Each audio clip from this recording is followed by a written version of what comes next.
All right, first game that we're going to talk about is Viewtiful Joe. This one's from Capcom, and it's for the GameCube. What'd you think of this one? It's a GameCube exclusive, isn't it? That's right. It's one of the deals that Capcom made with Nintendo to make exclusive games for their system. Now, Viewtiful Joe, I mean, a lot of people have been talking about this game since I saw it at E3. You know, I kind of went into this thing expecting like this amazing, you know, Prince of Persia or Lord of the Rings type experience.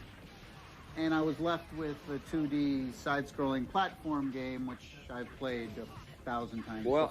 I'll tell you, if you just look at this thing on the surface level and you just start playing through it, it does feel very similar to other beat-em-up type games that have been out there before. But what this game does is it brings a lot of elements that are familiar into one package. And the way that the game starts out is like you're just a regular average Joe. You take your girlfriend to the movie, and a bad guy pops out of the screen, drags her into the film, and then you jump into the movie. So all of the story elements are told as if you're playing inside of a film.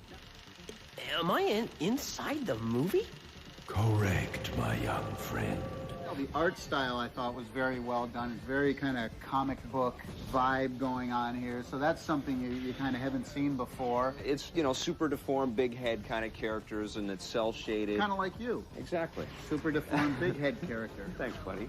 And what you can do in this game, it is sort of a 2D scrolling beat 'em up, but there are 3D elements in the game as well. You can jump into the space. You can do double jumps really high up into the ground. You'll see the camera shift into position for that. And the other thing that this thing does is it plays with game time, and it'll actually you can slow down time like the Matrix. Game time.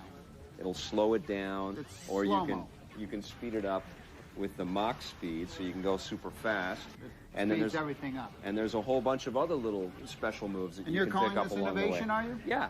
Obviously, there's a lot of bosses to battle, and those are really cool, really well designed. The first one that you come up to is this giant helicopter, and you need to slow down time, otherwise the blades will cut you in half. It's not a bad game. I'm just saying that it's a game that I've played 10,000 times before 10 years ago. You've played elements of this kind of game, but not all of this combined into one package. And it's more than that. It looks like it's for kids, but it's really not just like a kid's game. You have to be a gamer to play this thing. What's Viewtiful? What is that? That's their term.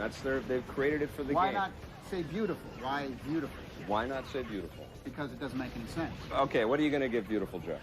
I mean, like I said, it's an above average game. I'm going to give it a 7.5. That's a good score. It's just okay. It's above average. It's much better than just okay. 8.5 out of 10. On the positive side, Viewtiful Joe has an insane amount of moves that he can pull off. We love the style of the game. It's very cool.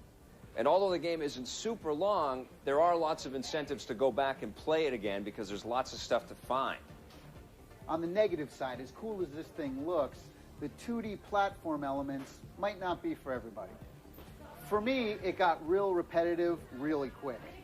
And finally, what the does beautiful mean?